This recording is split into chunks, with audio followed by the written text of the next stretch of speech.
जैसे भी हालात रहेंगे हम तेरे साथ रहेंगे। जैसे भी हालात रहेंगे हम तेरे साथ रहेंगे। आप उनके बच्चों को कुछ भी नहीं कर सकते।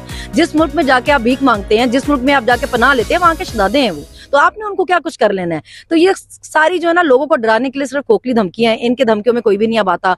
अवाम ने फैसला किया है कि हमारे पास बचा कुछ नहीं है अब जो मजीद खराब होगा इससे ज्यादा इस मुल्क में, तो हमने तो इसी मुल्क में रहना ना, तो हमने ये मुल्क छोड़ के कहीं नहीं जाना। तो अपने बच्चों के लिए खान जरूरी है, हमारे लिए, हमारे मुस्तकबिल के लिए, हमारे बच्चों के लिए, तो उसके लिए हम निकलेंगे। वो मरियम औरंगजेब का एक डायलॉग आपको याद होगा ना, अब आप रोएं, पिटें, चीखे मारें, टकरे मारें, हम मर जाएं, वो तो उनका बाप है, वो आएंगे, उनको कोई रोक नहीं सकता। अपने बाप से मिलने आएंगे तो वो आप उनको नहीं रोक सकते। और दूसरा उनको ये कहना चाहूंगी कि आप दुनिया में कहीं पे भी रहें, बस गलतफहमी और खुशफहमी में ना रहें। आप कोई भी नहीं है उनको रोकने वाले। वो मैं फिर आपको कहूंगी, जो उनकी हैसियत, आपकी हैसियत उनके सामने कुछ भी नहीं है। और वो पाकिस्तान आना चाहे अपने बाप के लिए, आप उनको नहीं रोक सकते।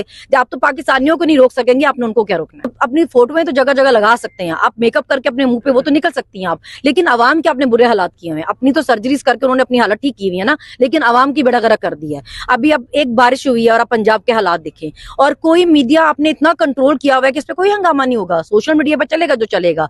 अगर सवात में सैलाब आ जाए तो उस पे क्यामत मच जाती है, दरिया में सैलाब आ जाए। अभी पंजाब की हर सड़क जो है वो एक दरिया बनी हुई है, मगर इस पे कोई बात नहीं करेगा क्योंकि एक पूरा प्रोपेगेंडा चलता है ना। लेकिन अवाम इतनी बेवकूफ नहीं है जितना ही उनको समझते हैं। अवाम पाकिस्तान की बहुत बाशाऊर है। उन्होंने 8 फरवरी को अपनी मर्जी का वोट देके बताया आपको। हालांकि उस वक्त जितनी सख्ती थी, जितने केसेस थे, नाम लेने पे FIR होती थी, हमारे पास निशान नहीं था, कैंडिडेट का नहीं पता था, लेकिन अवाम निकली क्योंकि अवाम को अपना दिमाग इस्तेमाल करना आता है। आपको चाहे लगता हो कि अवाम गूंगी बहरी अंधी है, उनको कुछ समझ नहीं आता, लेकिन अवाम ऐसी नहीं है। पाकिस्तान की बहुत बाशाऊर कौम है। देखिए, अवाम ने तो 8 फरवरी को भी बताया था, वो फिर आपको बता रहे हैं और वो बार बार बता रहे हैं। और स्पेशली जो खान के बच्चों के आने का अनाउंसमेंट हुआ है, उससे लोग बहुत एक्साइटेड हैं क्योंकि वो देख रहे हैं कि अभी तो बच्चों के आने का सिर्फ ऐलान हुआ है और इनकी कांपे टांगने लगी है इन सारों के बेचारों की। तो बाप तो फिर बाप होता है ना। अभी जब बाप आएगा तो फिर इनका क्या बनेगा। तो ये तो बच्चों पर इतना घबरा गए हैं और अवाम के निकलने का इनको इतना डर है कि ये धमकियों पे उतर आए हैं कि हम ऐसे करेंगे, वैसे कर देंगे उनके बच्चों को। हालांकि आप उनके बच्चों को कुछ भी नहीं कर सकते।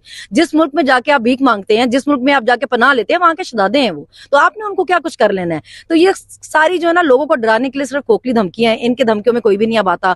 अवाम ने फैसला किया है कि हमारे पास बचा कुछ नहीं है अब जो मजीद खराब होगा इससे ज्यादा इस मुल्क में, तो हमने तो इसी मुल्क में रहना ना, तो हमने ये मुल्क छोड़ के कहीं नहीं जाना। तो अपने बच्चों के लिए खान जरूरी है, हमारे लिए, हमारे मुस्तकबिल के लिए, हमारे बच्चों के लिए, तो उसके लिए हम निकलेंगे।